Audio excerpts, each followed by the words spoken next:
All right, so we're now being recorded. So anyway, so we're going to start by talking about adverse effects. And as I said, I think an obvious one for everybody that makes sense is the demolition of a Holmes or acres home.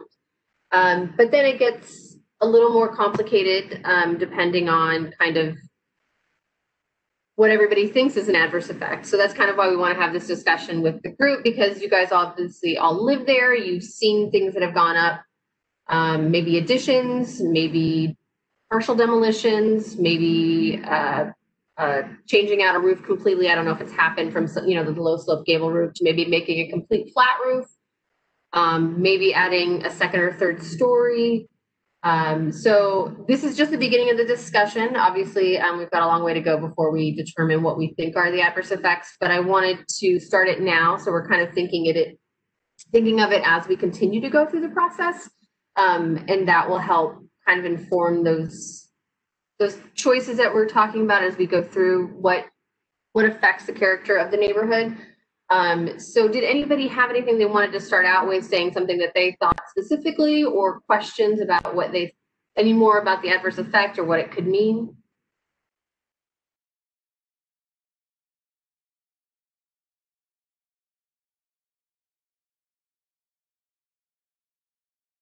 Actually, I have something. So let's say a home is in such disrepair that it cannot be saved, like it's just been let go for years and years, and somebody wants to ultimately build a new mid-century modern home in its place. Would that be considered an adverse effect?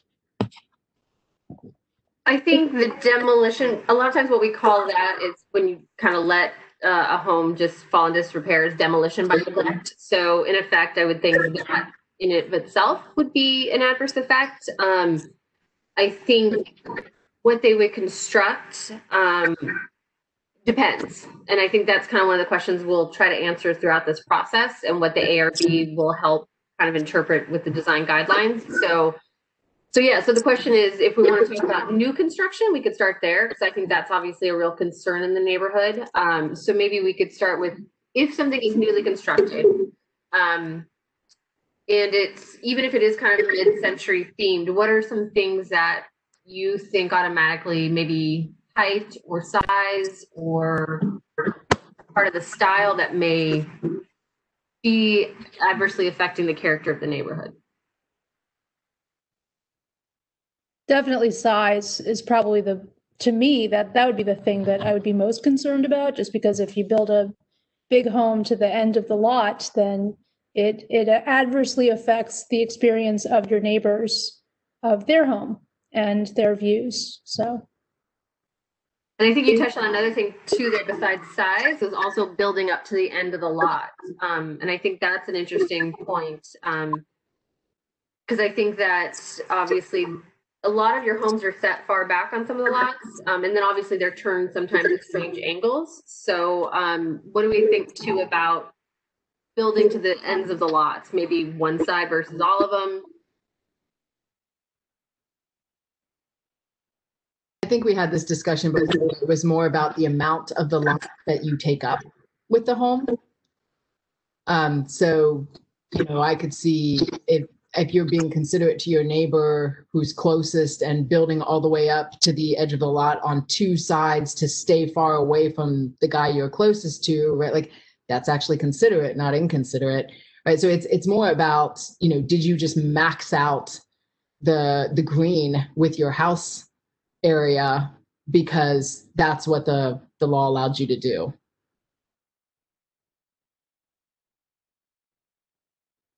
And give me 1 second. I need to send an email to Arvidas because he's having trouble logging in. So, but if you want to keep talking, Kira's taking notes and listening too.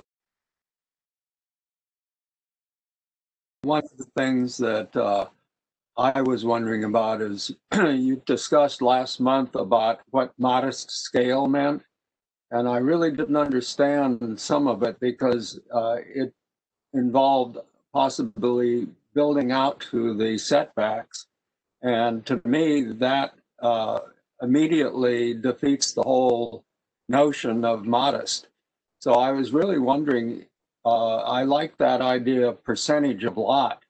And I'm wondering, has that ever been used? Because it seems to me that really works the best because our lot sizes do vary somewhat. And I don't think you could do it just by a square footage. I'm just wondering what people think about that. I'm going to say I don't believe any of our historic districts it's been done. Lily might have more information on if there are other places, but I think that is one of the things that we could technically put in the zoning ordinance, which would make it a requirement, and not just in the design guidelines, which would be guidelines. Otherwise, I don't see how you prevent mansions. If they can build out to the setback, that's what they're doing. Right, but I mean, it's so what you're putting on square footage made me realize is that like it's not even just about the square footage of the lot, but the square footage of the home.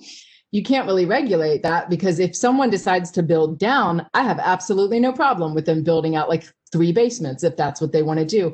It's up and out that we care about. And so it's not the square footage of the home, it's, you know, the views and whatnot. And I think we've still not resolved that issue of how high can they go? Right. If I'm in a Luria, which is typically 1 story, can I put on a 2nd story? I don't think we've resolved that yet. We haven't.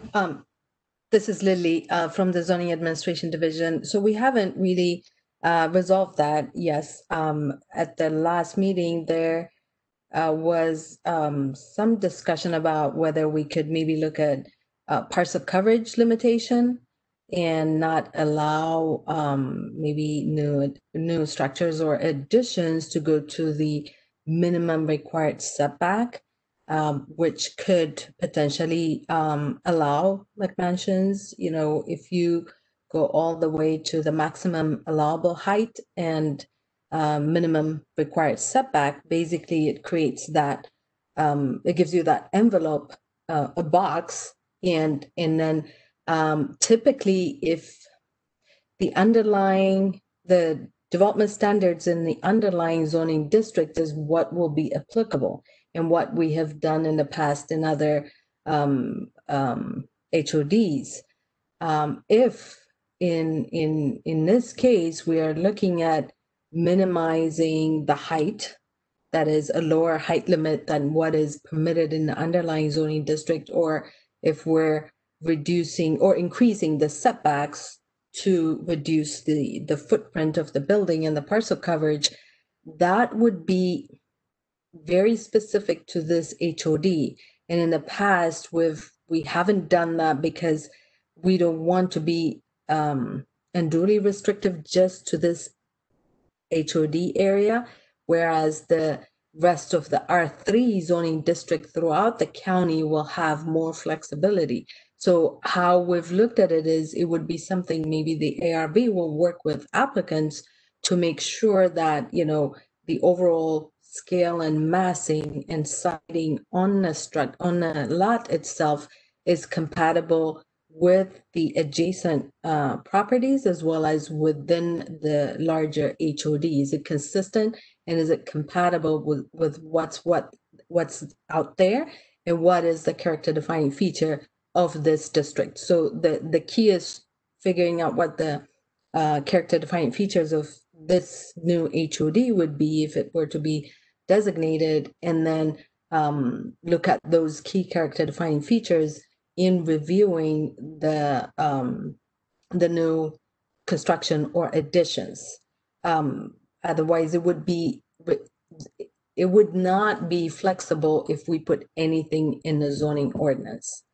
Whereas if it's the ARB and if it's in the design review guideline, then it's something that the property owners would be able to work with the ARB in making sure that what they're proposing is still consistent and compatible, yet, you know, flexible enough.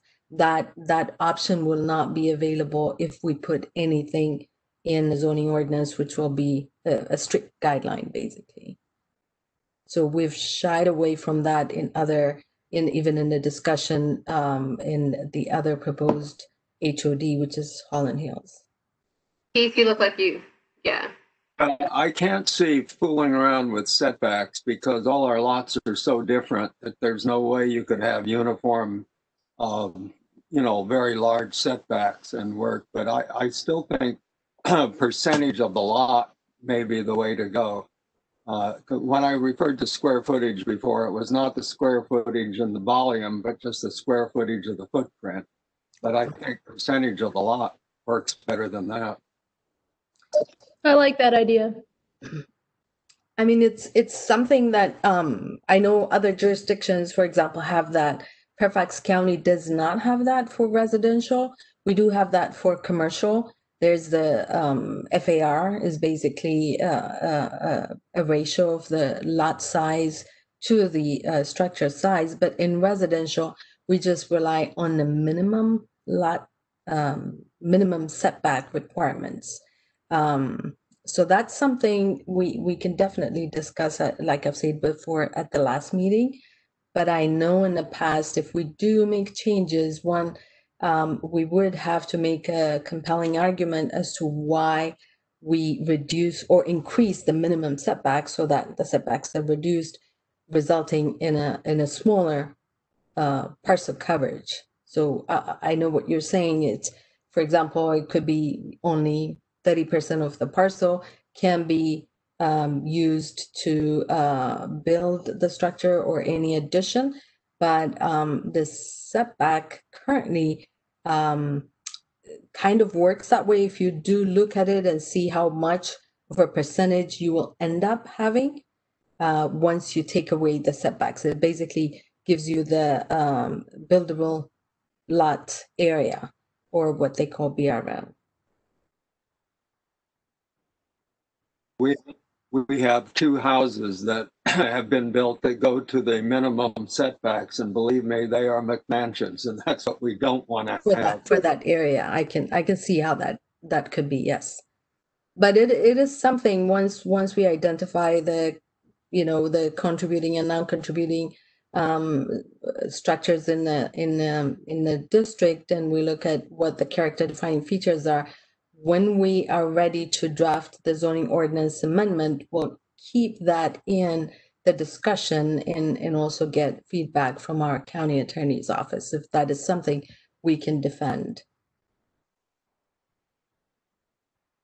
Okay. I think it's a good start. Yeah, and again, this is just kind of the beginning of this conversation, and I don't think we're going to land on it tonight, and I don't expect us to, because I think, as Lily was kind of pointing out, we've got a long way to go, but I want to make sure that as we're going through this, we're thinking about these things, so when we get towards the end, when we start talking about this again, and we as staff have to start making decisions about what goes in the zoning ordinance and what goes in the design guidelines, that we're getting from you guys what's the most important part of that. And also, but I think what Lily pointed out too is that people will kind of cringe if we make it too restrictive. And I think that would be the same for most residents too. And that's what we're trying to figure out, is this balance between keeping the character of your neighborhood with also letting you guys modify your homes in a relatively effective and easy way. If we make this way too complicated, then nobody's going to like it. And it probably won't become a historic overlay district. So, okay. So after lot coverage or, setbacks, what else? We kind of touched on height a little bit. And I think Jenny? Sorry, my sister's Jennifer too, but she goes by Jennifer, so I'm making sure.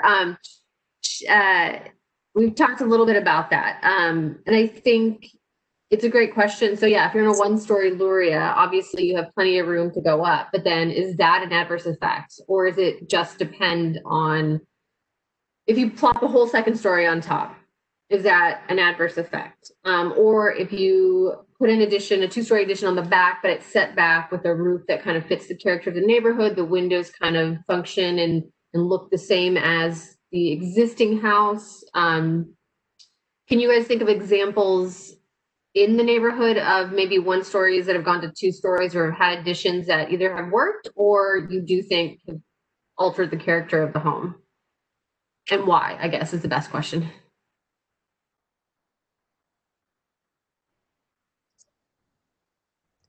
I can think of examples but I haven't been here long enough to know what those looked like originally. I can honestly say that some of the homes that have been modified, I can't tell what they originally were. But I don't know, it doesn't concern me what it originally looked like so long as it's still in the style. So to me, a Luria that goes up 2 stories, I look at it and basically think, was that a Bodor or a Luria? Like I don't know, but I can't tell if they expanded out this way or if they went this way. But as long as it's still in the style, I think it's fine. The ones that expand over one section of the house and not others, those do stand out to me. It's clear that was an addition. And then, I mean, obviously anything that just, is not in the mid-century modern style stands out like a sore thumb. So. Yeah, and I think something that's interesting and something we should kind of touch on too is that, so when you do a National Register district, like you guys are, it's a much stricter process, and kind of like the rules of the road that we go by is that generally, like Secretary of Interior standards, which are kind of the guiding documents for National Register nominations, when you just talk about additions, you want an addition to look a little bit different because you want to be able to tell that it's different, because the rule kind of is you don't want to pretend that you're recreating history. Now, that said, our historic district doesn't have to follow those rules. It's the county historic district if it becomes one. And so that's kind of why, even though you have a National Register nomination and we know it's significant and we know that most of the houses are contributing, we need to figure out what works for you guys once it is something that is regulatory. I know that they've had this discussion too in Holland Hills as they're getting into the design guidelines, is that they prefer that the addition kind of melds right in and you can't really tell it's an addition. Where generally, like I said, in historic preservation, you want to be able to tell that it's an addition. But I think that we can kind of go either way. But that's kind of the discussion. What else does everybody else think? If you were to pop a second story on a 1-story Luria, is that automatically kicking you out, or Keith?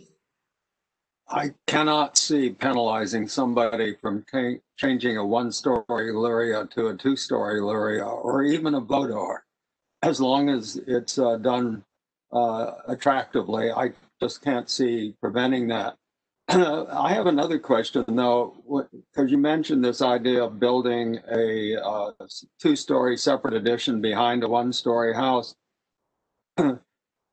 If somebody were to add to that 2-story addition, I can't see making them follow Luria guidelines. It seems to me it would be less jarring if it were more compatible with what they already built. So I think you have to be very careful about what you're restricting. Yeah, that's a good point. So basically what you're saying is, okay, so they've got a 1-story, maybe they've put a 2-story addition on that fits the character of the neighborhood, but obviously is not a Luria. And then if they want to add on to that again, you want to make sure that it kind of melds in with the addition and doesn't end up kind of switching back to a Luria. Exactly. Okay. Yeah, and I think that's, again, a lot of this stuff will end up in the design guidelines. And so one way that also we can do this is we may be able to split it up because you have 4 distinct house types. And so it would be easy because, what you might recommend for a Bodor is not what you're going to recommend for a 1-story Luria, right? And so the design guidelines could kind of follow each of the structures. And so it makes sure that we're not requiring something that makes sense for a 2-story Luria, but does not make any sense for a Bodor. And so anybody else that hasn't spoken yet? I know there's a bunch. Yeah. For Sarah? Yeah, so I want some clarity on this idea that when you add an addition, you don't want it to imitate history. But at the same time, I feel like our goal is to try to keep things in character. So what ultimately, can you give like a concrete example of how you don't necessarily imitate history, but you are keeping in spirit? Like I feel like those seem counter. Yeah, I think keep in mind that when they started the National Register and the Secretary of Interior standards, I think we're running into this a lot in all parts of this field, where the guidelines and stuff don't really make sense for things like suburban neighborhoods, right? They make sense for Alexandria. You know, they want to make sure that when you walk in downtown, Old Town Alexandria, you know that it's old, and then you can also tell where something has changed. A general example is, especially again, these a lot of times these work well for downtown districts or like the one colonial structure, like Mount Vernon. If they were going to put an addition on there, they would want to make sure that you knew it wasn't part of George Washington's original home. But a general example is that you'll have, say, a storefront, a brick building in downtown, wherever, and they need to put an addition on the back. They're going to ask to either probably set it back a little bit so you can see if you're walking past the side of it, you'll see that it wasn't there originally. Or maybe they'll step it up a little bit and they'll add windows that are similar, but you're going to be able to tell that they're newer windows. So the style will match, but they're not trying to make sure, like they're not going to recreate if they have these wood frame windows that are 8/8 and have them built exactly to the same specs if it's a new addition. And again, it is kind of, and I think this is an issue for suburban neighborhoods because you're trying to live in your home and you're trying to make sure that, you know, it fits your needs and stuff, and you do want to keep the character of it. And I think that's something that we can do. Again, like I said, I think Holland Hills is having this question too, is, you know, what if I do just want to add something on the rear and make it look exactly the same? I think traditional historic preservation is probably not, the rules don't apply as much to this situation. Does that make sense? Absolutely. Okay. Yeah. And again, that's why I think, you know, partly why we have this work group is that we want to make sure that what we end up doing and putting into a staff report is makes sense to you guys. Because if it is like a traditional, like if we just came in and did all this and didn't talk to you guys, we would probably go by the Secretary of Interior standards exactly, and it would make maybe life a little more difficult. So, but that's what we're trying to figure out is what is the best mix between kind of the traditional and what works for a community that has to live in these houses. Okay. So we talked a little bit about additions. Is there anything else about additions specifically? Or, I mean, we can get into kind of like maybe more style, like obviously, you know, you don't want to switch from mid-century to like a Mediterranean house. I think those ones are kind of obvious. But are there other things in the neighborhood maybe that you've seen that think kind of ruins the character of that structure? And you don't have to like name names or anything, but something roof shape, windows that have been put in, those kinds of things.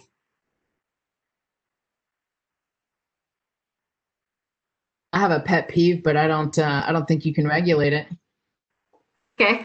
I don't know if anyone else has noticed this. I mean, I walk my dogs for like an hour and a half a day, and there are front doors that like clearly people, you know, bought, I don't know, whatever was standard in the 80s or the 90s or whatever. And it is so not mid-century modern. It's like the whole rest of the house is mid-century modern. But when you look at that front door, it's like, what is that? It's got all this like etching on it and panels and stuff. And I'm like, it's not, these things make me crazy, but you can't tell people what front door to put on, I don't imagine. No. And like same thing with like paint color, but in the design guidelines, we would probably have pictures of doors that are recommended. And so if somebody were, obviously if they're changing out their door, they don't need a permit to do that. And so, but if they're putting on a new addition that has a door and they come to the A or B, they're going to be like, if they have something that's way out of whack, they'll be like, hey, wait a second, see these guidelines? Look at these 5 doors. Can you find something more similar to that? So yeah, so again, then that's the same thing with paint color, anything that's not anything we can regulate, but something that would affect the character. Door width on an addition definitely would be important to me. The question of roofs, however, is something I think we're going to be thinking a lot about. I think while there are only a few standard roof types, the roof line itself might not be as much of a defining feature as in other mid-century neighborhoods. Are there any type of roof types or shapes that would you guys automatically be like, no? Steep pitch, yeah, that would be completely out of the context. And we do have some of those. But I like your earlier statement about not getting too detailed. 2 reasons for that. One is it becomes more and more subjective. And secondly, we have the whole question of getting community support. And the more detailed we get, the harder that's going to be. So my whole orientation is to focus on its massiveness, the size, the tear down and the size. All the other things are important, but they all pale compared with that. Yeah. I think there's one thing that, since we were on roofs, and I agree with you, Keith, that is the most important thing. If Edith talks a lot about overhang of the roof, and I never realized how much of a difference that made until she pointed that out. So, like, I think if you're going to go with roof slope, then you might want to mention overhang as well. It's such a small thing, you know, it's not something that's going to like put anybody off a renovation. It's just like an addition, like, hey, you know, make sure you consider this. Yeah, no, I think that's a great point. And I think, Keith, yeah, I think that's, again, really important is we need to find that balance between, one, what we can regulate, two, what we should regulate, and three, what we should be recommending in the design guidelines and making it as easy as we can for people to live in their homes, add on to them, but also keep it looking like Holmes Run Acres. Yeah, Keith. I had a question about your list before. You had something about landscaping. I wasn't aware that you needed permits for landscaping. No, but if in the case of if you were doing, say there was a house that was getting demoed and they were going to put in new construction and they had to get a permit for new construction, they would have to come in with a site plan and to the ARB, and so the ARB would get to comment on that and make suggestions.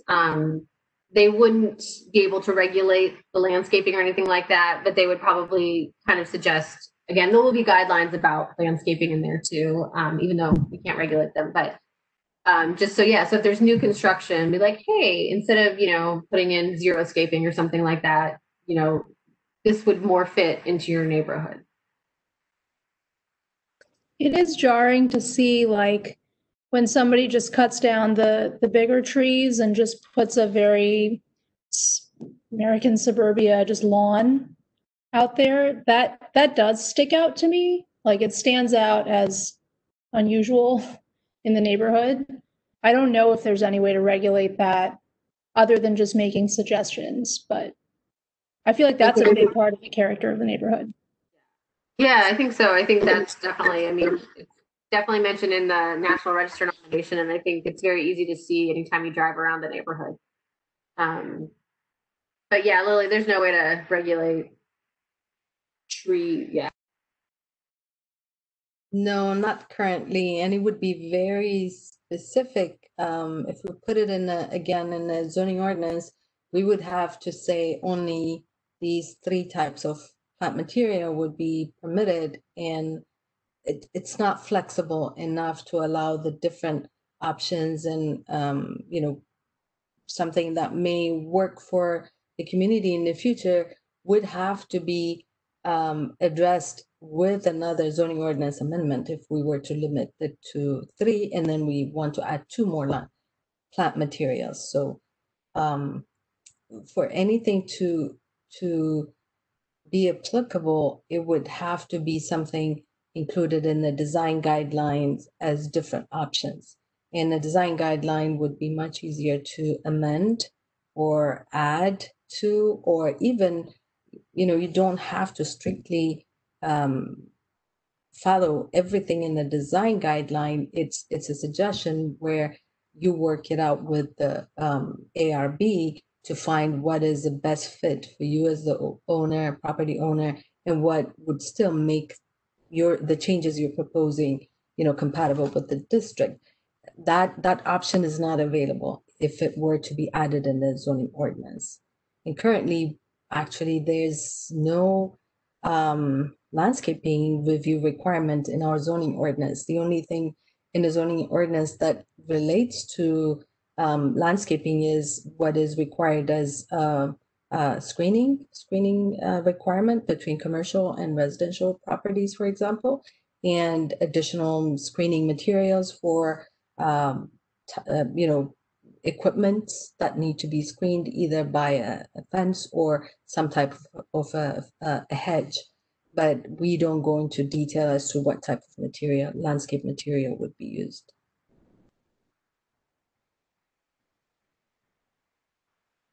Is there anything else adverse effect wise? Again, this is just kind of the beginning part of this discussion, and we'll definitely come back to it again. Just wanted to start getting us thinking about that, since it is something that we specifically have to write out in the staff report with our recommendations. Anything else anyone can think about? If not, don't worry, we'll definitely come back to it. I think so far it's been a good discussion. I don't know if we mentioned roofs, so I don't know if the window to wall ratio falls under this. And also, like, would it matter if someone removed their chimney? I mean, there's a chimney in every homes run house. No, I mean, I think the chimney is definitely one of those character defining features. So I think that would be definitely a concern. Anybody else thoughts on chimneys?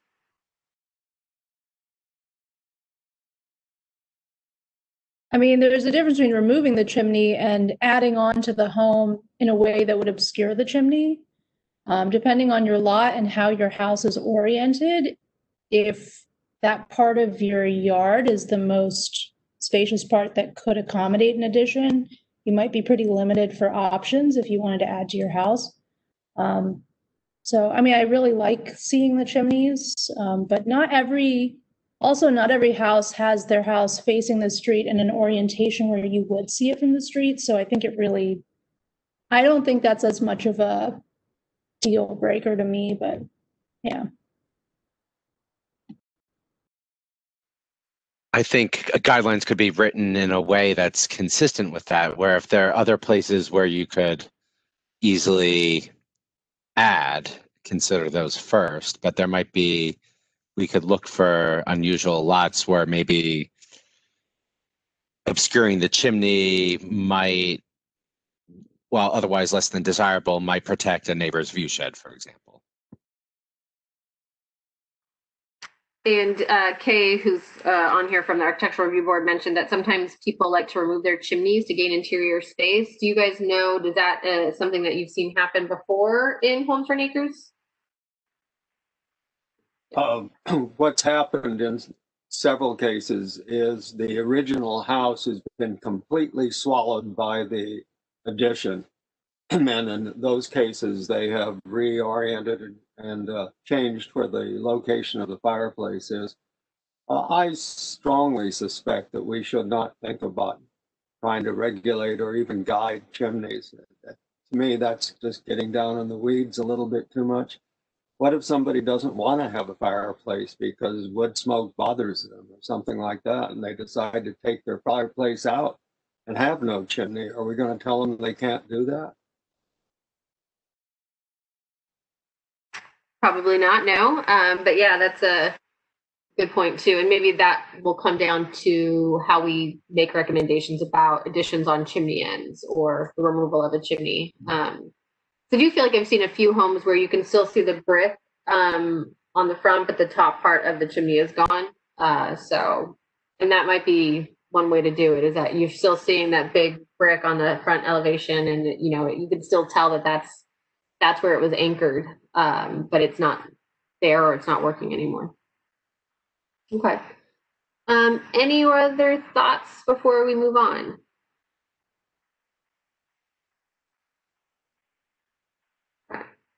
Anything in the chat? All right.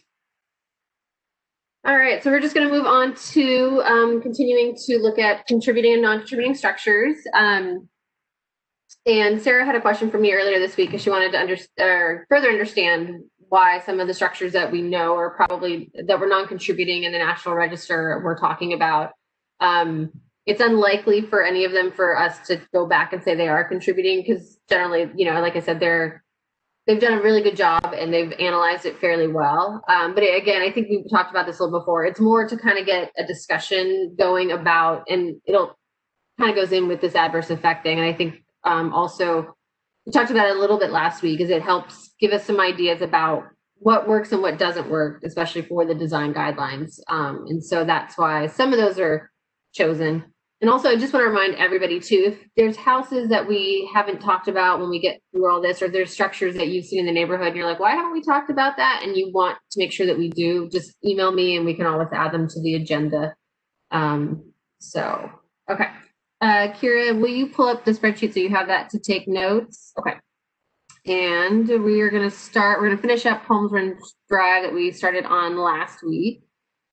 So, one quick question. And is the goal, and I think Patrick asked this in the first meeting, I don't know if I ever saw a clear answer.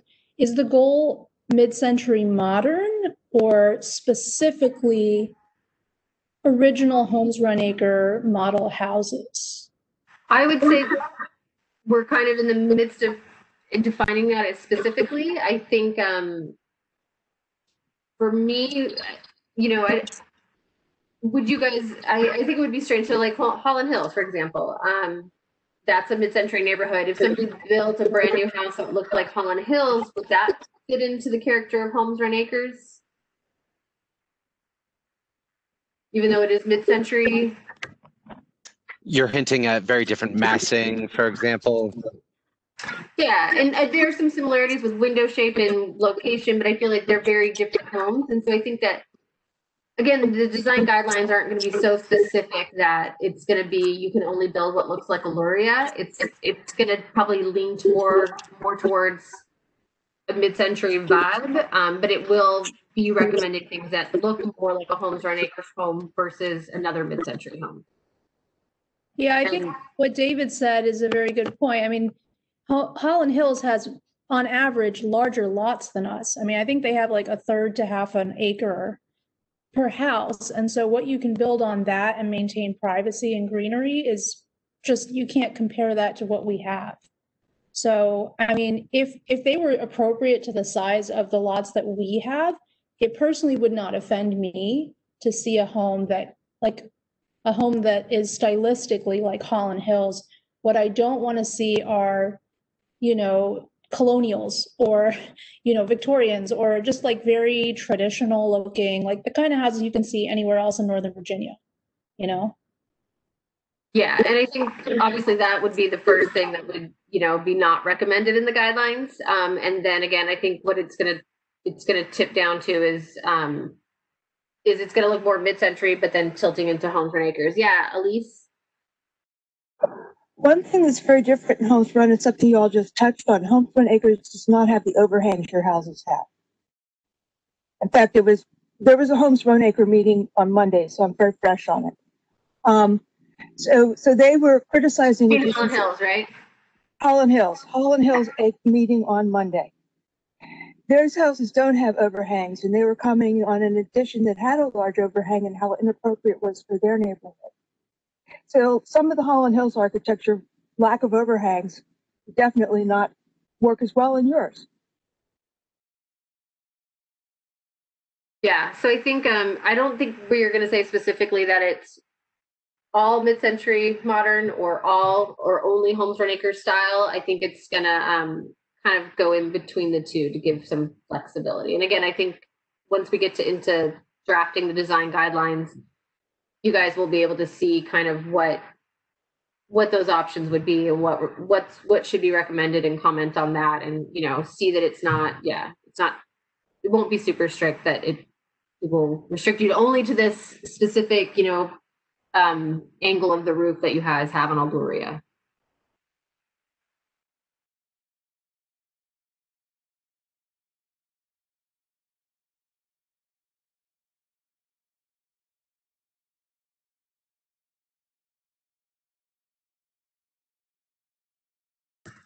Just gonna pull up my pictures here and I'll be ready in 1 second.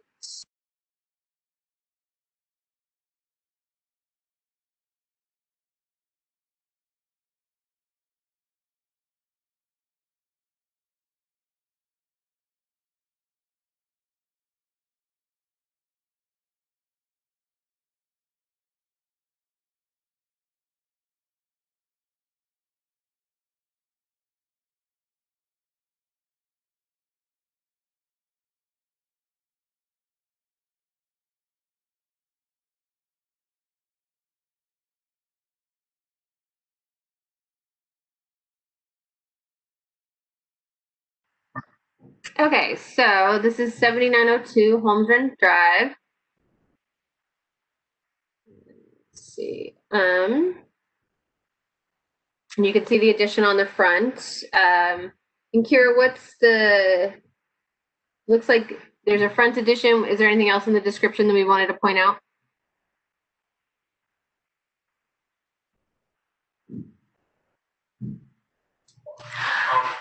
At the time of the National Register nomination, this dwelling was actually currently under major renovation, so they didn't know what it was going to look like originally at that time. Okay. Thoughts on this addition?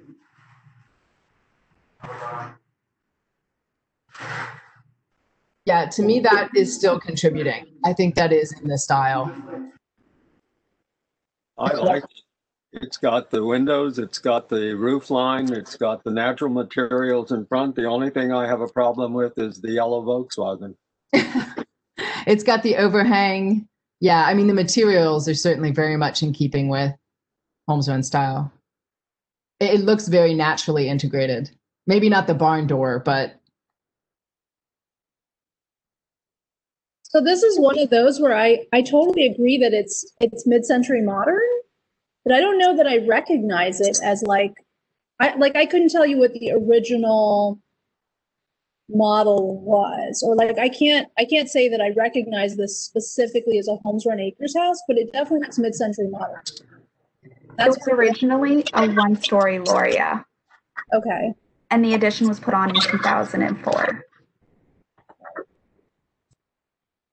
Yeah, so I think this is one of those ones that's a good discussion piece, because it sounds like for the most part, everybody in the group, while, like you said, Sarah, you wouldn't automatically look at it and say, hey, that's a house in Holmes Run Acres. It's a one-story Luria. But the style is consistent with Holmes Run Acres, with the kind of offset roofs, a slope over the carport, the windows. And and this is another thing that, you run into in traditional historic preservation, right, is that generally you don't want to put the addition on the front, because the front is usually what's considered the contributing elevation. But I think what we see, especially in Holland Hills, and we see a bit here too, is that I think partially due to your lot lines and stuff, you don't have the ability to just put the addition on the back and hide it and, act as if nothing's changed. So I think that's one of the things that we would consider, right, is it's okay to put an addition on the front as long as we're able to make it fit into the neighborhood. Nicole, do you have a picture of the side? Let me see. I think nope, not that one. No, that's still from the front, but you can see a little bit more on the left-hand side that you can see the original chimney, and then the other sides, I believe, are all original. Does anyone else have any other thoughts on this one before we move on? Honestly, the front of that is more visually interesting than the front of most Holmes Run Acres original homes. I'm kind of glad they put that on the front. Yeah, that's true. I mean, there are some that when they're the way that they're turned and stuff, they're just very simple and, yeah. Okay.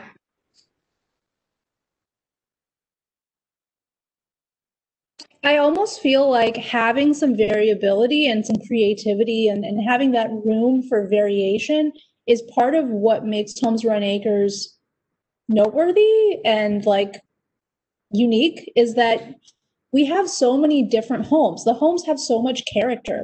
You don't have just the same home over and over and over. And I don't want us to be like a time capsule where we put so many regulations on that people have no choice but to keep it looking like this is the 1950s. This doesn't look like 1950s, but it's sympathetic, I guess. And I like it. So I think you nailed it, Sarah. yeah. I really like what you said. Yeah. Yeah, no, I think that's a great way to put it is, it's a very sympathetic addition. Yes, it's not a replica. And this would be a good example too of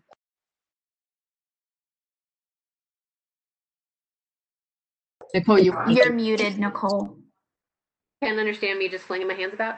But no, I think what you said is important, because I think that's a lot of what we're getting at is that you want to be able to modify your houses, and this can't be a time capsule, because if we do make it like that, and kind of what Lily was saying, is if we make this way too restrictive, you're not going to get community support, and this will never become an HOD. You know, that nobody wants to live in a place where they can't modify their own home. You know, Virginia is very much a property rights state, and we want to make sure that we're not taking rights away, and making it not a neighborhood that people want to live in. So, okay.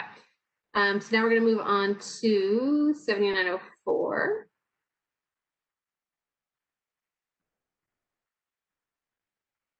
Okay, so similar, I believe also, Kira, cut me off if I'm wrong, but it's a one-story Luria, and then obviously we've got this front addition here. Any other description, Kira?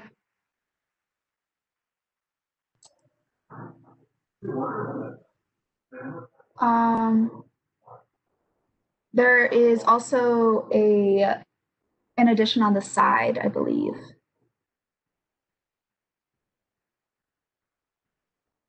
All right, thoughts on this one?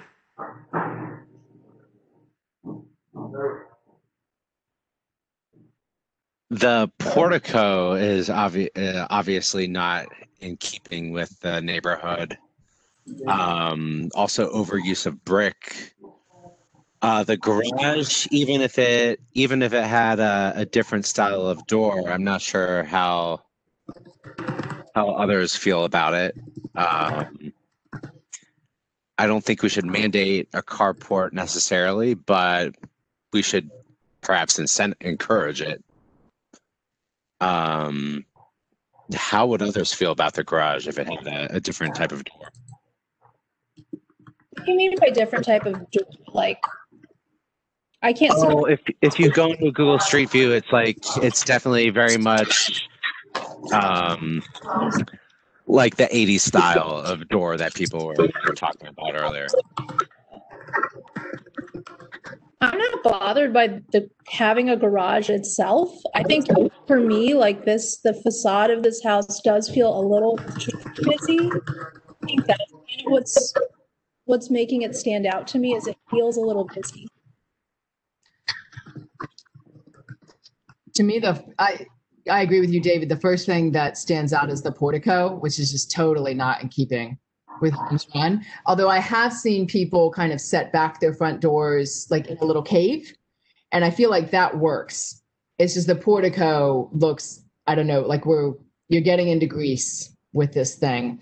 And I agree about the materials as well. I think the window to wall ratio is good overall, and the roof line, and I'm at least happy that they kept the roof line you would have over a carport the same over the garage.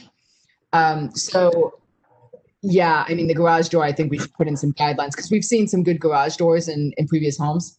But yeah, for me, it's more about the portico and the materials here. And real quick, Kira, this was originally a one-story Luria also. Okay. Yes. Yeah, so the I roof think is all new, right? The roof blends in well, I think. I mean, it's different from what you would see. Yeah. I'm having trouble finding the original one-story Loria.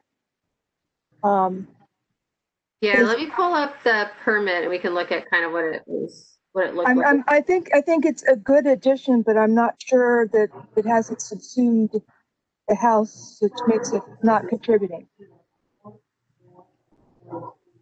I mean, I agree with you on the porch. Agreed on the portico. And yeah, David, I just pulled it up on the Google Maps view to look at the garage door. I agree with you. I think it could be more modern and just cleaner, simpler, you know?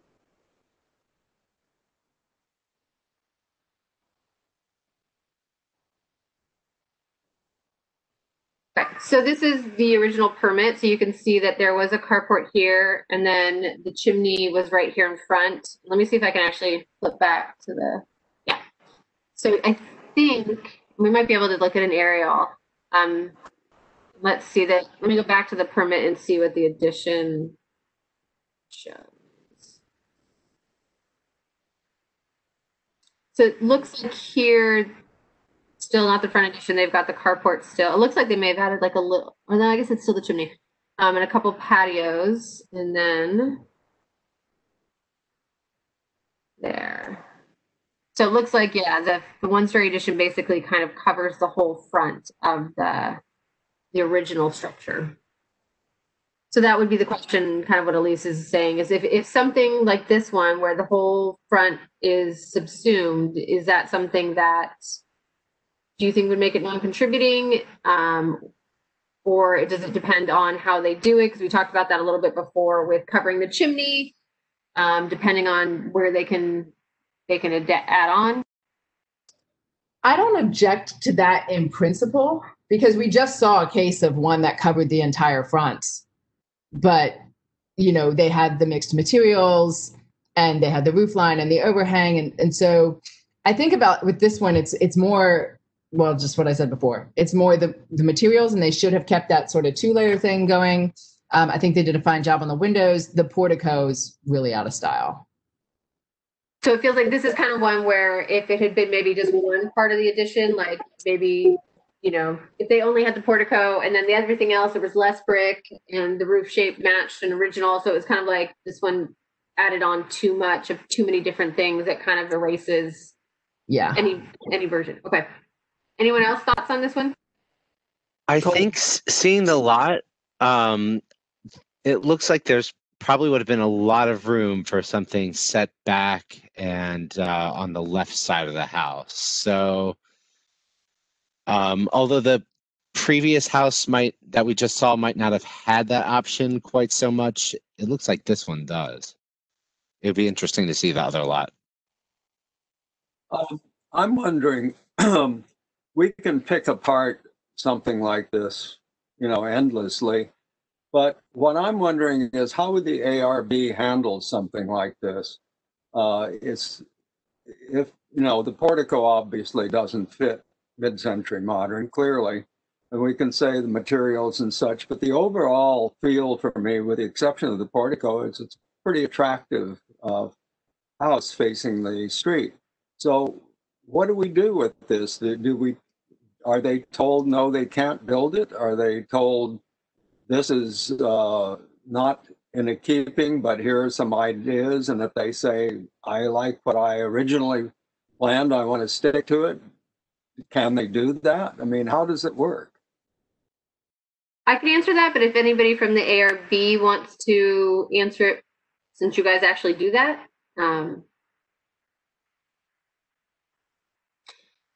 Yeah, so yeah, it would be, if they came in with this as their design right away to the ARB, they would definitely have a workshop about it. And I think they would, obviously, in theory, people would have looked at the design guidelines first and probably realized things like the portico don't go and that kind of stuff. And then I think what would happen is the ARB would try to have the conversation kind of that we're having about, well, what if you made the roof line a little bit different? Or as David said, well, is there a reason you can't put this addition off the rear of your structure? Because maybe there's some slope issues that we don't know about, or drainage issues and stuff like that, which the ARB would take into account. They understand if the only place you can put the addition is on the front, but then they would try to guide the applicant into making sure that it doesn't completely cover the whole home. As to whether or not they would say, well, no, I want this. This is my design. This is how I'm going to do it. What would the ARB do? And Elise or Kay and Samantha too, although she's only with ARB for a few months now, I think. They don't generally deny permits. It just means you have to come back and keep trying.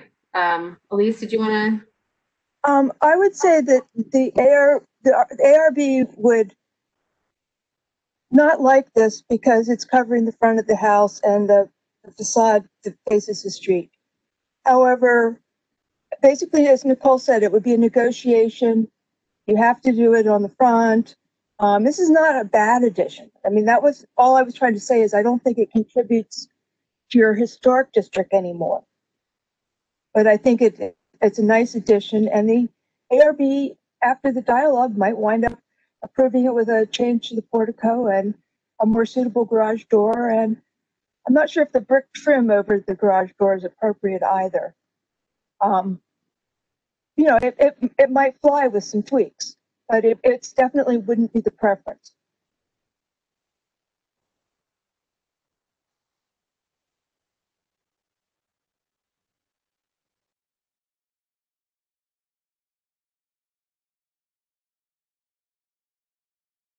Okay, so this is 7905. Let's see. And Kira, is this, I think it was also a one-story Loria that probably is back here, and then this addition's on the front, and I will also pull up the permit for this one. That is correct.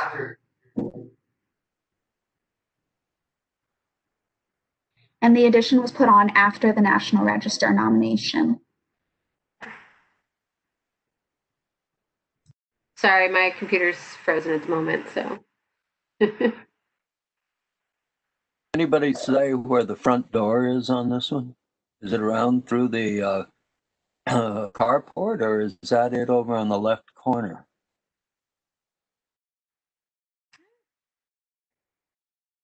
I can't tell. I think this is like that one we saw last week where the addition juts out from the front and is like more massive than the original house appears to be, and it just seems out of proportion. There is an overhang. I don't know what's going on with the carport there. It's not coming off the house in the usual way. I don't dislike it actually, but it does stand out as different. I do think it's hard to tell with that tree in the way, but I'm not sure the overhang is as big as they normally are. I think it's actually a little smaller. But what really, aside from the proportion issue, what really stands out to me here is the lack of windows in that front wall. I think all those things together, it's hard to say that this is not contributing. But I think there did need to be guidance on like overhangs and the carport and the windows and the kind of general proportions of the thing. Nicole, would you like me to share the permit? Yeah, I think I have it, but my I'm frozen. Can you guys hear me? Yes, we can. Okay. My video's frozen, so I'm going to turn my video off, and hopefully that will unfreeze me. But if you could pull up the permit, assuming I can.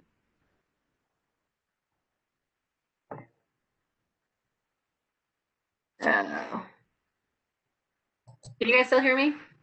Yes. Great. None of my buttons are working.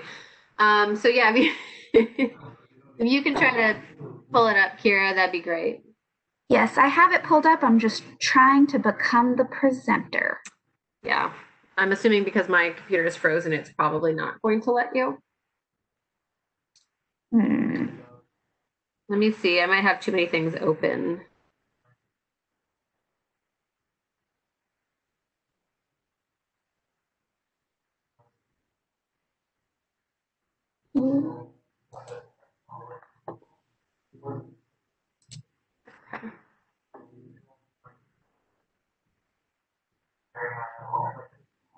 Can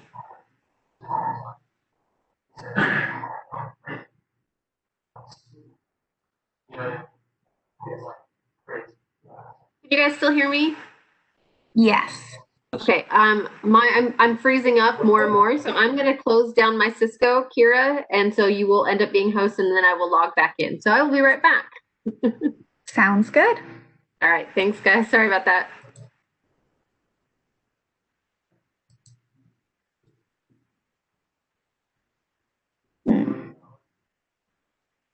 Maybe.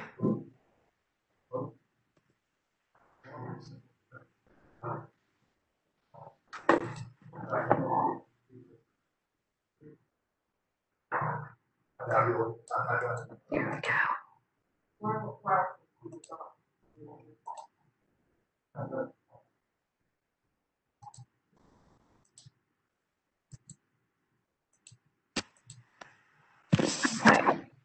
I just took the host role.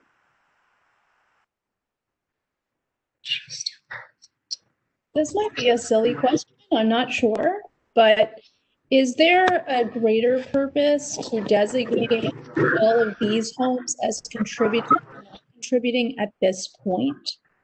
I mean, contributing to what exactly? I'm sorry, I can't quite hear you. Can you repeat that? So is there an end goal with designating all of these homes contributing or not contributing at this point? Like, are we trying to determine if there are enough homes in the acres that meet criteria to have an HOD, or? No. It actually does not necessarily depend on the number of properties to be contributing or non-contributing. We are just creating one right now that only has one historic property, and then is surrounded by a large number of non-contributing ones.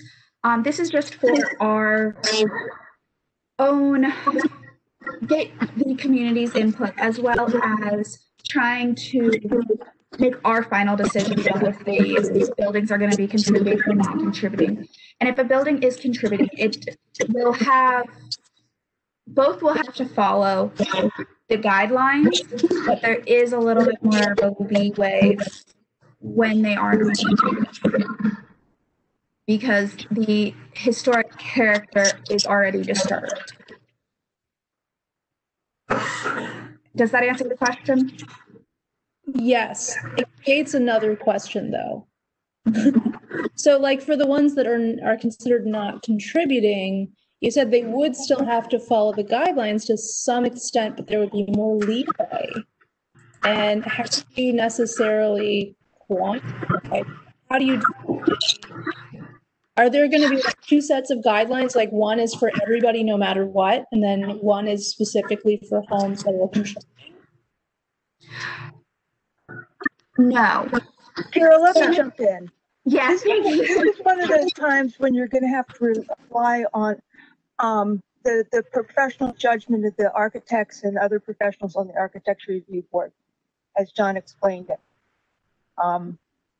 And also their staff report requires that they go through and inventory every single building in the historic overlay district and describe it to some extent. So this is definitely a process that staff has to do. They're contributing, non-contributing. But really, other than Lake Anne, this is the first district where we've had a lot of race. It's the first district that's really a neighborhood. Most of the rest of them are centered on historic sites. But I think it's, to some extent, it's going to be the professional judgment of the Architecture Review Board. And you all heard John last month. Does that help any? Well, I guess the reason why the question is arcane is because in individual households deciding if they are deciding how they feel about the HOD or deciding if they want to support the HOD, I'm sure the first question they ask is, well, how does this affect my house? How does this affect what I'm going to do in the future? And if it's kind of unclear, then I guess it comes up, the question is, are we properly informing people about what we're really doing here? If there's a portion of people that will have no solid clue about how this is going to affect their house. Sorry. I think that by the time the process works out, you'll get a better feel for it. A lot of it can be handled through the guidelines, and that'll be a big important part of how this is going to fit together. And this is Lily. If I may add, in terms of your question about how the contributing structures would be reviewed versus the not contributing one, if they're still included within the HOD district, bigger district, typically the non-contributing one will be reviewed in terms of the impact they will have on the HOD as a whole or an adjacent contributing structure. But if it is a contributing structure, then you look at what the impact of that addition would be on the structure itself, in addition to what it does to the bigger district. So this exercise in identifying which one is contributing and non-contributing will guide how you review it, because for example, something that may be added in terms of material could potentially have an impact on the structure itself, but it may not have an impact on the bigger district. If it's non-contributing, then is it basically changing the character of the district, and would it have an impact on the adjacent contributing structures? So that would be something we would look at, but Nicole may add to it. That sounded good. I didn't hear the question, so but I think, yeah, from what I heard, I think I understand what's going on. But I think Lily, kind of, you wanted to understand the difference between how they're treated and also, yeah. Okay, no, I think between Elise and Lily, they nailed it. So, yeah, sorry about that. My WebEx completely froze, so I could still hear you guys, and I was like a ghost on my screen, and it would not go away, so I had to restart my computer. Kira, are you able to continue pulling up the pictures and the permits? Okay, great. Do you know which one we're at now? 'Cause I don't. We are still at the 7905 Holmes Run Drive. All right, so Trying to share my screen.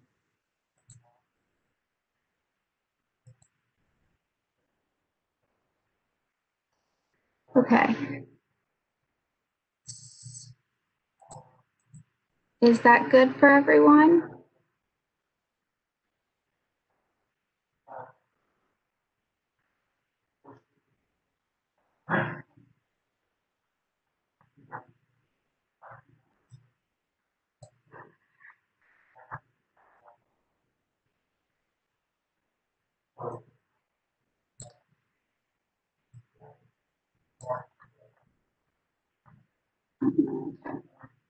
Sorry, guys.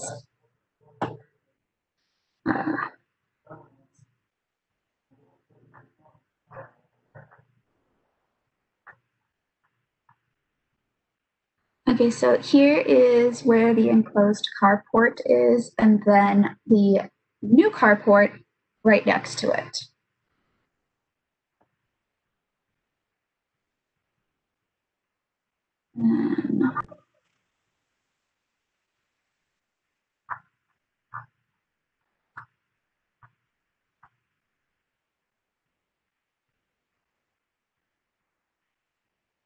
And here it is again in the image.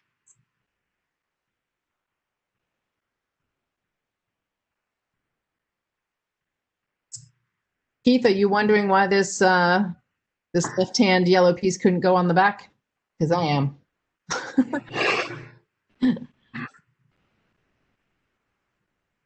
A long, deep lot, yeah. Yeah, I mean, they've got enough space at the back right, certainly, to add whatever there. I mean, maybe they wanted a new entryway. I don't know, but they could have reflowed it and stuck that thing in the carport. That would have been fine. Maybe they wanted to keep as large a backyard as possible too, you know, some people value that. Yeah.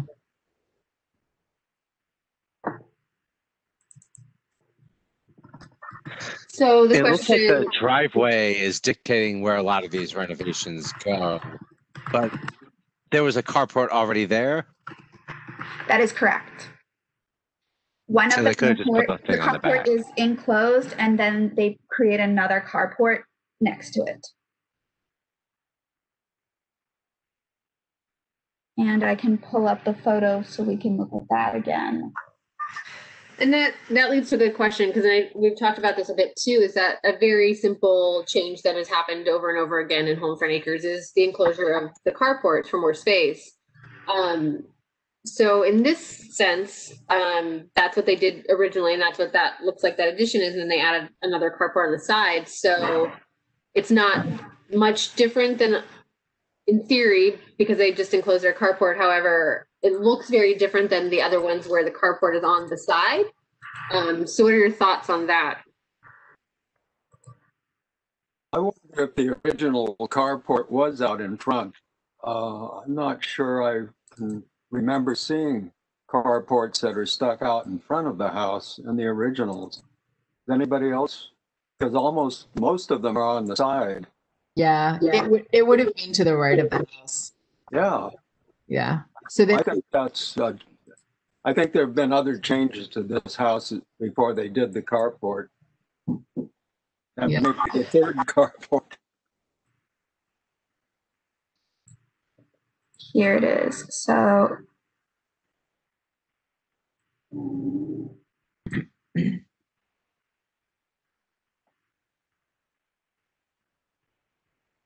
I think the challenge with the window to wall regulation is that if we're really just trying to strike some middle ground between Holmes Run Acres and just mid-century modern, depending on the architect you're thinking about, some of those homes in the front, they typically don't have many windows. Like if you look at Eichler's, they like have hardly any windows in the front. So, I mean, how do you deal with that? Like what is the priority there? Yeah. Kira, I think your screen, your screen is, it's either paused or it's not showing up on ours. it's not. Okay, maybe. Did you pause your sharing and then No, I switch did to not. That There you would be why. It's back now. Okay. Okay. If you're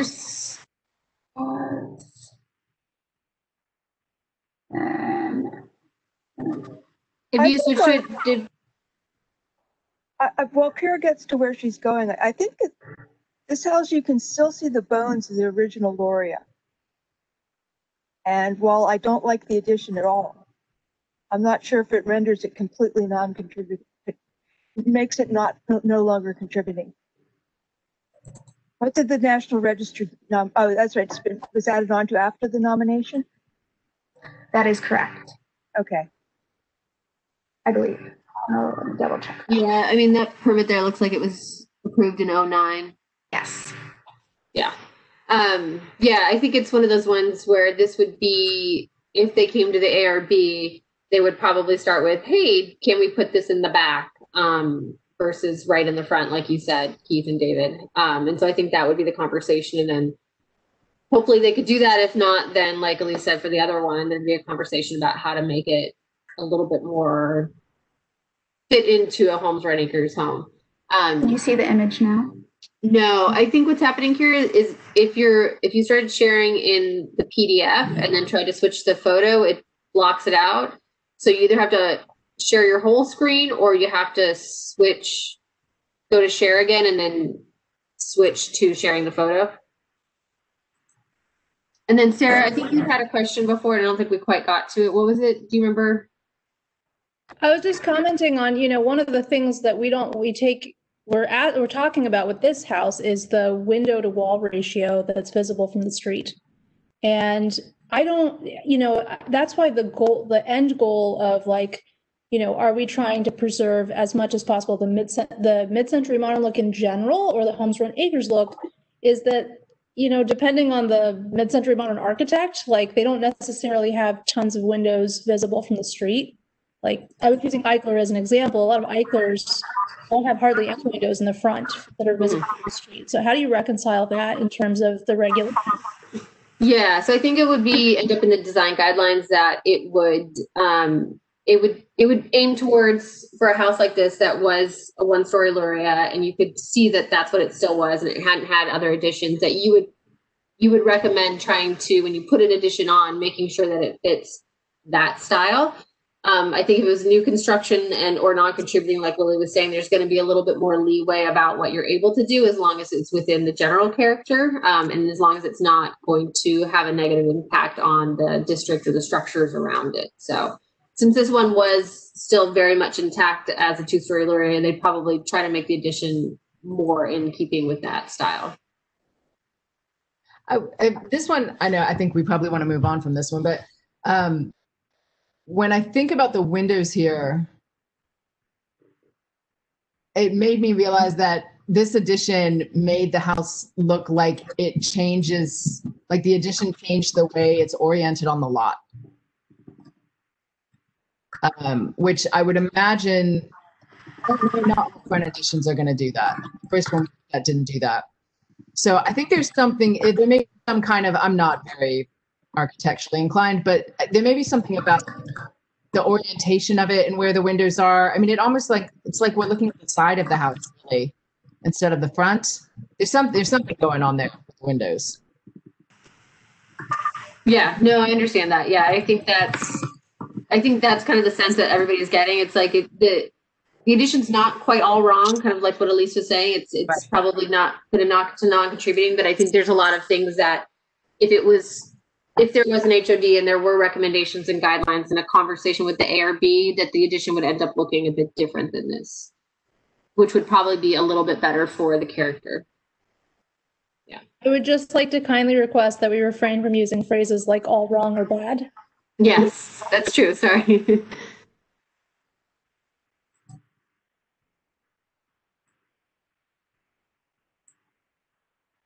All right. We will move on to the next one unless anybody else has anything else to say on that one. So 3321 Hemlock Drive, Kira, if you're able to. Yes. Can you repeat the number?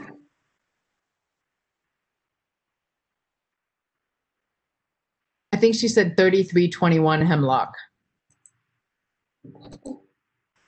Yes, thank you. I thought I could use my space bar to unmute when I was looking at something else, but apparently Webex does not like that.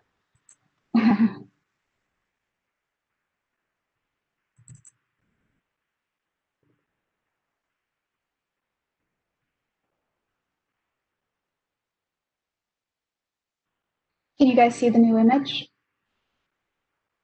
Yes. Walk past that house almost every day. All right, Kira, what was the structure originally? The structure was originally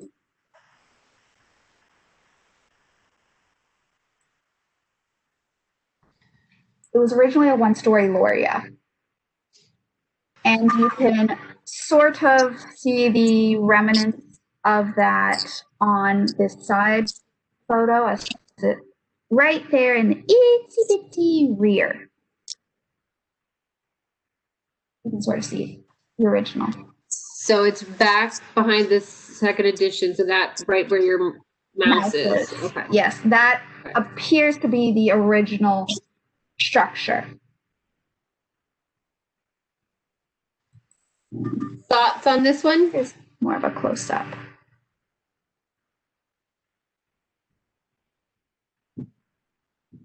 This is again one of those houses that to me it appears modern, but I don't recognize the Loria.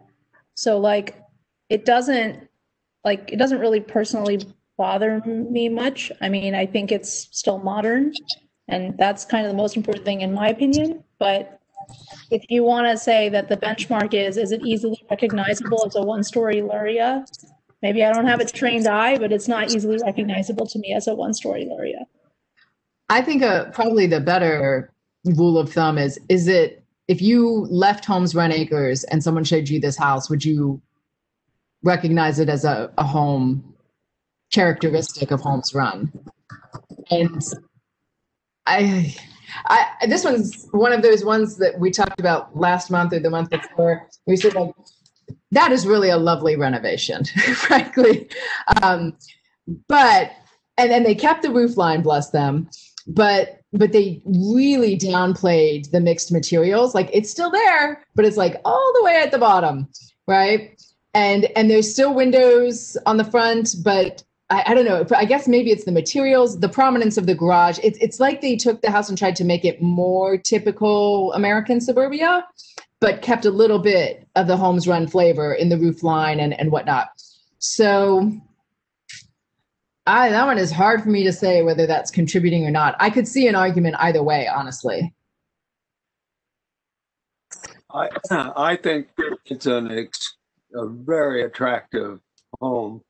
It may not be a typical Holmes Run Acres style home, but here's where I really would like to not crush the creativity of the people in the acres, because they built a house that really satisfied their needs and still looks really good. So how do we keep that? Because one of the things we take our pride on in the acres is the creativity of the people. And I'd sure like to not rule that out. I think if they had kept if the brick had gone up higher on that lower level, right. I think that would have gone a long way towards making this look more like a Holmes Run Acres home. I totally agree with that. But But also, like, that's not our normal siding. That's completely flat. Which on one hand, sorry, hey, that's enough. What? Another home runner is dropping off something in my mailbox. So the loss of that texture on the front. On the one hand, it almost looks more modern. But it did lose a lot of the character in that. I feel like the picket fence almost contributes to the other, like, I agree that it is a lovely renovation, but I do feel like we're right on that line of modern or Holmes run. Yeah, I think, and Elise or anybody from the ARB, I think, Kira, if you go back to the permit where you showed this addition on. Yes.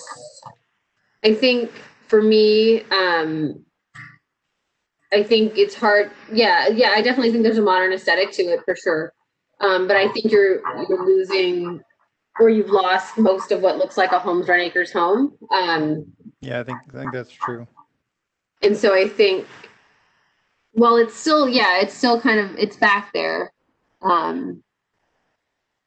It's, I think, Jenny said it, and I think also Sarah kind of said it, is, would you recognize this as a Holmes Run Acres home? I wouldn't. And I think that's what turns me more to non-contributing. I do understand, Keith, what you're saying, though, is that you don't want to squash it, especially when they are tilted on the lot, right? So they only had so many ways that they could go. So I understand the issue there with that. But I think, for me, this would be non-contributing. But I understand the issue of how do we do this in the future so that if somebody does want to change their home and add on a second story, how do we do that and make sure that it stays contributing? I agree with Nicole. I don't think it's contributing anymore, but I think it's a good addition. And it's the kind of creativity that you want to encourage. It's just they've stepped a little too far away from the original house. I think the harm in just designating this as non-contributing is that, the person who chose this addition and chose to do it this way is not going to live in it forever. And so with the next person, if this is just non-contributing and there's not too much regulation on it, it certainly could go a very different way that you may not like so much next time. And so I think we've got to think about that too. I mean, I don't even, I think it's an attractive house. I don't think my opinion counts for squat. I'm not an architect. This is just my personal opinion. Like, everybody has an opinion, but that's not really what we're talking about. We're talking about, does any particular home fit in with the overall feeling? And I feel like that's so hard to define in words. I think that's why we go back to, and we can pull them up, is the characteristics that we talked about the first two meetings of what we think makes a Holmes Run Acres home. And, if it meets those characteristics or not. I think that, again, how they did the addition, and again, it's not about aesthetics. It's not about what I think looks nice or doesn't look nice. It's about, does it look like a Holmes Run Acres home in the end of it? And to me, it doesn't. But again, I understand what you're saying too, is that in the future, what if they're non-contributing, but again, they'll still have to go to the ARB, and while they'll have a little more, I don't want to say leeway, they'll have a little bit different of an opportunity. They still have to make sure that they're meeting the ARB, and they're going to have to follow the guidelines as much as they have to. So. Yeah, so that's what I wanted to clarify, that if it's non-contributing, they're still in our neighborhood. They still have to go to the ARB for future renovations. I wanted to ask maybe Elise or one of the architects or just anybody really. Kira, would you mind flipping back to the picture? Sure thing. Thank you. If all they had done here was kept the materials the way that we normally see the materials, would we feel like this is contributing? I think Certainly would help. Would. I think it's nothing but that. I also have the list of the defining characteristics. for you guys to have a quick review of. Yeah, so I think if we kind of look at this, I think some of the things that for me I see differently that they've changed is kind of the siting of the dwelling, like how it was different when it was just the one story area and it was actually turned slightly different. The materials, as Jenny's pointed out, they've added a garage. Wait, they have a garage, right? Sorry. And while they do have, I agree with the low sloped gable roof. I think that they definitely were trying to pull that in. I think that was good. The windows seem to be a bit different. So I feel like it's kind of, it adds up. It's not just one thing for me. It's the addition of all these different things where maybe they could have gotten away with one or two of them. Again, I think it's it adds up. But The portrait of the columns is also something that caught my eye, which is not something typical for the acres. Right. This one didn't bother me as much as on the previous one. Probably because they're rectangular, so that at least it's straight lines still, whereas the others had like the rounded, the prominence like of the garage. Yeah, that's true. It's got more of that carport vibe to it, which is why it's not as offensive. Yeah, that's a good point. But the prominence of the garage, it does sort of become the focal point. So I'm glad we had that in the list because I do think that's contributing to its non-contributingness here. No one's brought this up yet, but this house strikes me as a little tall. And I don't know that it's necessarily tall. It's just something about the shape of it or how it presents itself to the street. To me, when I see it, one of my first thoughts is, oh, this looks tall. And most of our houses don't really strike me as tall. I think where that might be from, Sarah, is the distance from the top of the garage to the roof line is typically in your Homes and Acres houses much shorter. And that might be what's adding to the height, which again, we had added about being I guess contributing factor. The whole two-level roof thing is something that's also not typical. Okay. We just pulled up a list of defining characteristics of the neighborhood. But I'm feeling really confused because there are definitely other homes we've discussed that technically would check off a lot of the boxes on the defining features list. But for the overall feeling of the house, it doesn't quite feel contributing, or people have argued that it's not contributing. So I feel like there's still something else we haven't put into words to make this list consistently identify homes that feel contributing or not, or feel sympathetic or not. I think that's probably just where the human element of the ARB and the interpretation comes in, honestly. Yeah, I think that's part of it.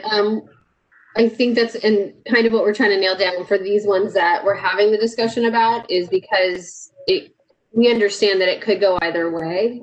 Because I think there are ones that are very much, you look at it and you're like, yes, that's contributing. And there's some you look at right away and you go, no, they're not contributing. And so that's why these ones are tough. That's why we're discussing them, is because we want to make sure that when we get down to it, we're making the best decision that we can based on community input. And so, yeah, I understand how the human element is a great way to put it. It's, we try to make it as, it's not a science, but we try to make it as least subjective as we can by creating these lists and creating these characteristics and agreeing to them. But obviously there are going to be certain points where we disagree on, how the roof shape makes it feel or how the setback is. And so that's why these discussions are helpful. Obviously this discussion tonight is not saying one way or yes or no. We're trying to get your input, and then eventually it'll be staff that decides what we think is contributing or not contributing to a potential district. And again, you guys may agree with all of them. You may not agree with all of them, mix and match. And then eventually, of course, it's the Board of Supervisors that decides whether or not, because there could be some that we can have different versions of a HOD and say that these 10 houses are non-contributing and they're all in one place, so we can leave it out. And the board could be like, no, we want to leave it in because the community thinks it's a good buffer. So we're trying to get the best discussion that we can, so we get as close to a good HOD, if there is one here, as we can. So I'd like to add that in Holland Hills, one of the determinations, and I haven't seen how staff applied it, was people wanted to be able to see something of the original house. In Holland Hills, they had more, because they had parkland behind them, they had more scrutiny of the houses. But as you look at that house, if you're walking down the street, so you can get a good view of it, can you see any of the original house anymore? And that's what I meant by the bones of the original house when I mentioned that earlier. And that's not a bad house. There's nothing wrong with that house. It's just that I feel like they've obliterated the Holmes runniness. Nicole, I like to put in something. To me, this house will definitely not contributing. There are a couple of reasons. The first reason is the building massing. Original 3 type, there is no massing like this, like a 1-story pop out at the front and 2-story standing up at the back. That's one thing. The second thing is the orientation. Most of the original house, when they have a 2-story, they actually, you can read the horizontal massing. At the rectangular is straight out horizontally from the street scap. But this building is more like a vertically rectangular. So based on these two, and that's a major things. You comes down to massing, and then comes down to material and the opening, things like that.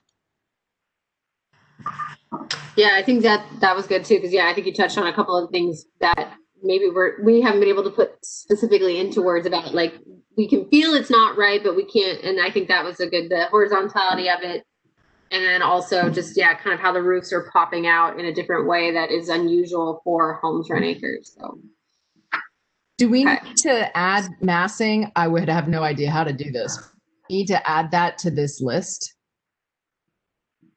I would say yes, definitely. That's probably the number one thing that I was hoping the HOD would regulate a little bit.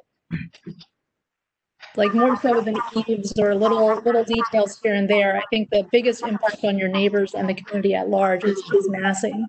Okay. They called it scale in some of the other stuff, but scale and massing, that's certainly fits.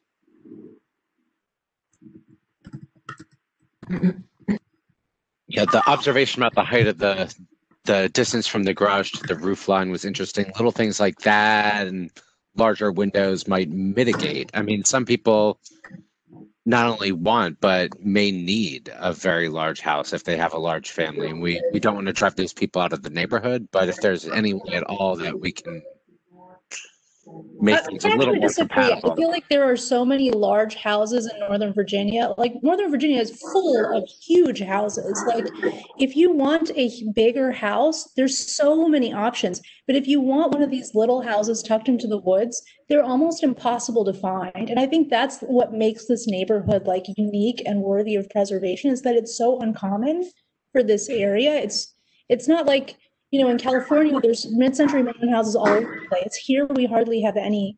And I feel like if you really needed a home that exceeded the size of what is reasonable for this neighborhood, you should feel free to pursue a home that's the appropriate size for your family. But I don't think you should change what's so hard to find in this area just because you want to. I don't know. That's my own taste, but I wonder if there are some lots like I guess I don't want to be too one size fits all. There might be lots on the Surrey side where the neighbors are already almost that large. I mean, this gets into the 1-story versus 2-story versus 3-story. I mean, 2-story is kind of a general rule that other neighborhoods have incorporated, but perhaps you might want to, I don't know, on a street where there are only 1-story houses, do you even want to, in addition to prohibiting the 3rd story, do you want to also steer clear of the 2nd story? I don't know how we differentiate between like a tiny lot on Sycamore versus or Elm versus a large lot on Surrey, but it's something to think about. I mean, there are a lot of streets, I think, walking around our neighborhood that have a mix of 1 and 2 story, and it's really not, I don't see it as like an intrusion. Like on Holly Court where I live, there's half the houses are 2 story and half the houses are 1 story. Feels fine, you know?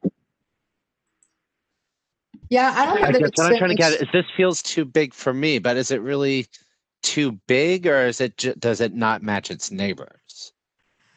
Yeah, I think it kind of gets back to kind of a couple of things about how it ended up, how they ended up designing it. Yeah, it may not be bigger than other structures. It just doesn't, it feels bigger because it's different than the other houses. Yeah, I think it's important for us to, it might be maybe, for us to establish,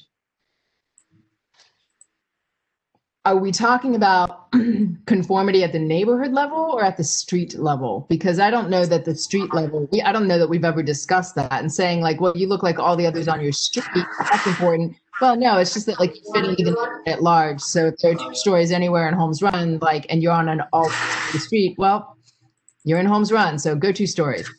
I feel like we can all agree that 3 stories is probably not okay. In terms of conformity, let me tell you what are on either side of that house. On the left-hand side is a 1-story Luria that has never had any additions whatever. And on the right-hand side is a 1-story Luria that has 2 additions on the front and a gigantic addition in the back. So believe me, this is right in the middle. Okay. That was a good discussion, especially on this house. I do want to keep us moving a little bit, but I think there are some other points that we're going to get back to and have deeper discussions. And I think, again, stories eventually will, come into it, like whether or not we want to regulate something like that. But yeah, no. All right. Next one is 3324. That is on, correct. on Hemlock. Mhm.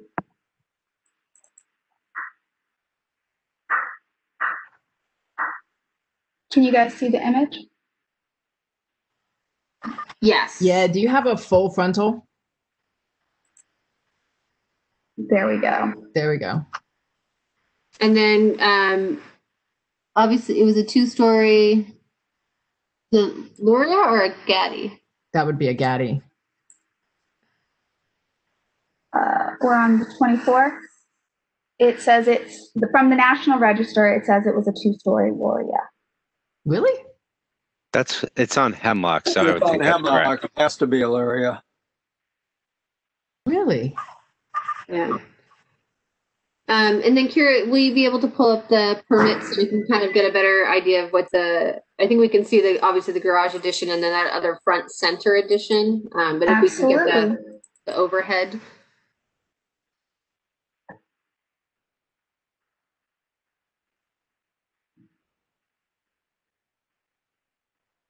Here is from 1990, the additions.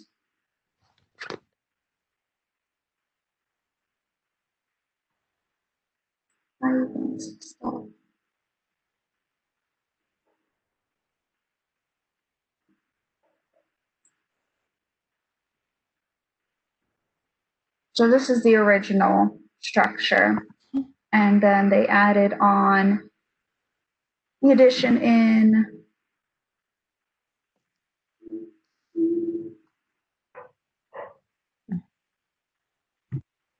I believe 86. Note their permit only cost $34.75 in 1990. And then in 89, sorry, appears to be when they did a lot of the front addition. So this right here is the original. It appears. What stands out to me about this is how much bigger you can make your house and still not take up that much of the lot. Like, it's kind of incredible in this case. Yes, it is quite a large lot, and there is a shed in the rear. How big is that lot? That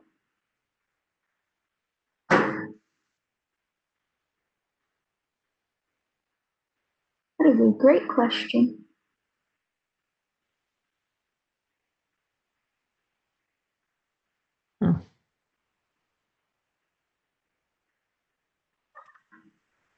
Will you pop back to the pictures, Kira? Absolutely. And I think if you go one more, there's another one kind of like a little bit further down the street. Yes. Yeah. And so you can kind of get a sense of all those additions. Obviously the garage, change of the entryway, this middle part there, and then obviously they have one off the back too. So thoughts on this one?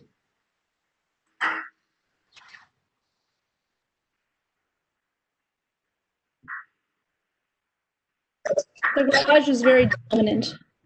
Yeah. Sorry, could you say that again? The garage is very dominant. It dominates the front elevation of the house. Yeah.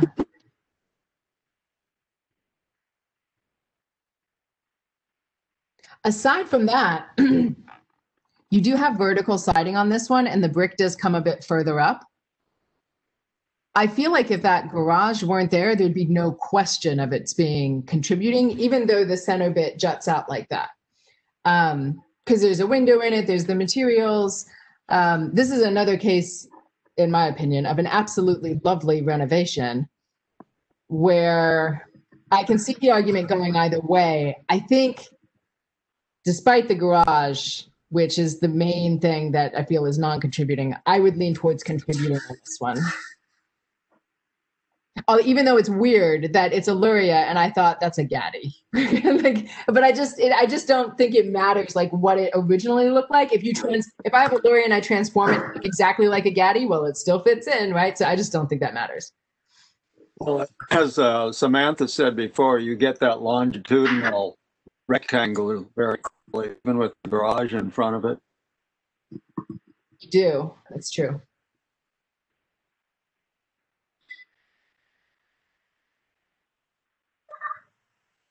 Yeah, I think I agree. I think the garage is kind of what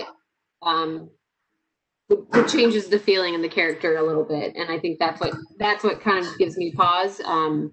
But yeah, I still see a Holmes Renacre's house.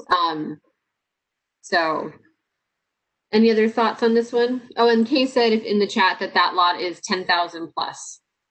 How much is that in acres? It doesn't tell you. Who can do the math? You know, I wonder if they hadn't done the garage and they'd have simply put a carport over where the car is right now, and you could see through it, it'd look just like a nicely renovated Holmes Run home. Yeah, I and like think that thinking a lot. There's other stuff though, like the window in the part of the home comes forward a little bit. That window with like a screw in the trim. That feels a little visually distracting to me. Like I haven't seen that on other houses, but I don't know. Yeah, I mean it's clearly not original, but I don't know. I'm just like, thank God there's a window.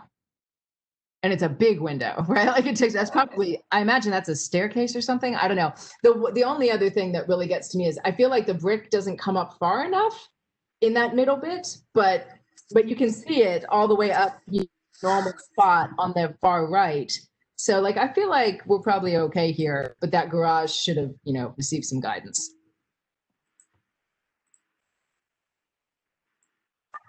Okay. Yeah, and Kay said too, we need to figure out what's okay for a garage as it looks. And I think this is a conversation that we'll have. I'll add that to the topics that we need to talk about specifically, because I do think that recommendations in the future for what garages and or carports will look like and how they should be sited would probably be a very good conversation to make sure that we have nailed down so that in the design guidelines, it's very obvious what we want. Well, we have seen at least one garage. It's Stan's house. So corner of Holmes Run, and is that Hemlock? That one has a garage that does not jut out from the house. It's kind of embedded in the house, and it had the modern door. And I think all of us agreed, like, A-OK garage. All right, let's keep moving. We only got a little bit of time left. So we'll go to 3327. One last comment on this house that just occurred to me is the proportion of the landscaping that is concrete now because of the driveway. I think that also affects my overall feeling about it. No, I think that's a good point. So, yeah. I wish I had that walkway, though. All right. And we are on our way to 70, 34, 3327. This is the first photo, second photo, and third photo. This actually reminds me of Lake Barcroft. Like, I feel like this home would fit right in like the Lake Barcroft. And this was originally a 2-story Loria.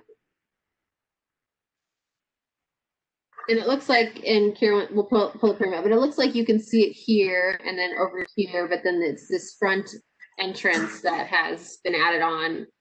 And I mean, I think that, you know, they've got the roof line that's a little bit different, but interesting. Just blocks a good portion of the front. The front addition was put on in 2017 after the National Register nomination.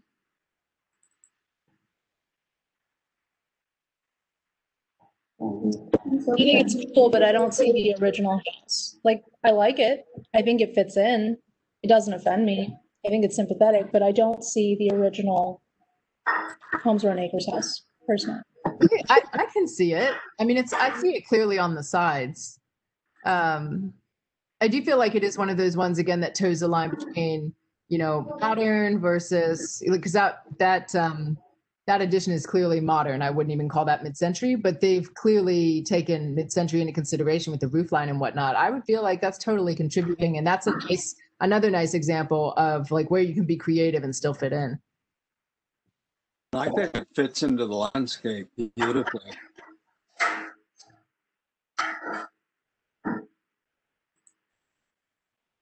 Yeah, and it looks like that is the only addition. So for look at that deck off the back, but Kira, will you go back to one of the front pictures just so we can get another look at it? Of course. All you have to do is tell me what you want. $1 million. Me too. Okay, so look, especially at the right side. I don't know. That looks like just like so many houses on my street. On the right side. This side right here? Yeah. That appears to be the original part of the original structure. It is just, sorry, I don't know why I keep pointing with my finger. Right here to right about here, where this brick column is, that would be part of the new addition. Because based on the permit, it doesn't go over the full facade. Yeah. You still see the end corners over here and over here on the front. So this right here would be the only addition, and it is 2 stories with multiple roof lines.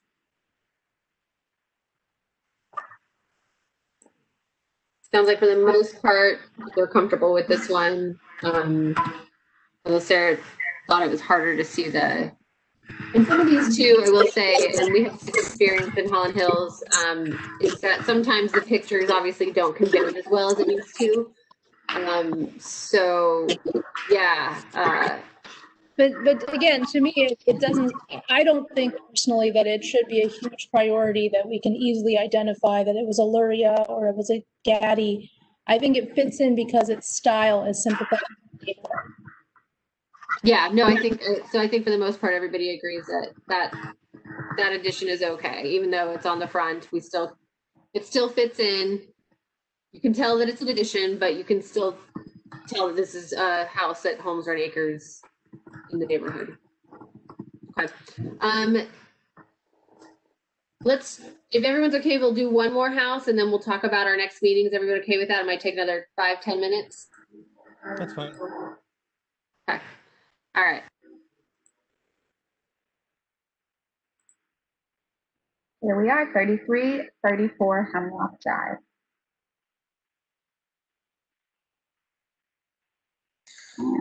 So this is one that is interesting because it's all brick in the front. It's beautiful though.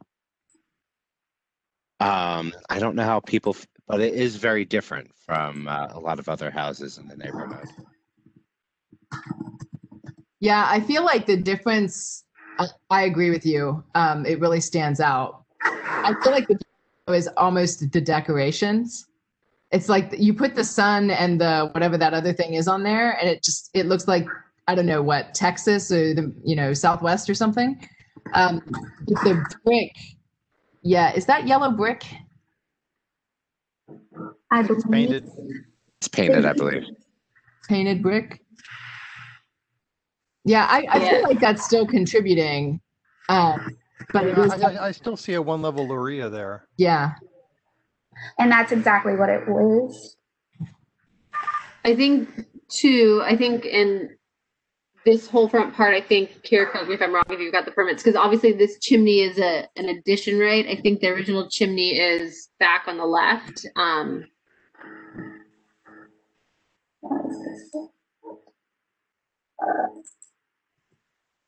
You're muted, Jenny. Sorry, thank you. They have double doors instead of a single entry door. This is the permit for the structure. Actually, will you stay on that one? Because I think that shows it. Yeah, so I think it does. It was probably, they probably enclosed the carport, and then you can see, I'm pointing at it with my pointer, and I'm not the one doing it. But you can see on the left-hand side there, that's where the original chimney was, and then they added on another chimney. But it sounds like for the most part, everybody is comfortable with this one. Now, this, based on the National Register, was deemed non-contributing. See, and I think that's why we put it on the list, is because we were like, that seems strange. Why? Why was it non-contributing, or why did we think it was? Yeah, you have the description there from the National Register? Yes, I do. It says that there was no carport. It has two unsympathetic additions along the facade of the dwelling. The frame additions are 1 story high, and it sits on a concrete foundation. They have shed roofs and are clad in vertical board siding. And the original structure was a 1-story Luria. Okay, can you go back to the picture? What about the roof again? Shed roofs. What? The roof looked fine to me. I believe it's talking about right here, this being, because it juts out further, it's a shed roof on that side and then a shed roof on this side. Which again is, I think, why we were like, that's a very normal, usually if there's a carport there, it has a shed roof. And then, so I think that's what, again, for the most part, when we look at the non-contributing, we don't have any concerns with what they said. So this one, though, I think stuck out to us as something that we thought it looked more like a normal Holmes Run Acres, or I shouldn't say normal. It looked like it was a Holmes Run Acres house. Yeah. And if we go from the National Register being non-contributing to we determining that it's contributing, how to go about that? How would you guys feel about that as well? I definitely think it should be considered contributing. If you put it in its place and with the landscaping and everything else, it looks very Holmes Run Acres to me.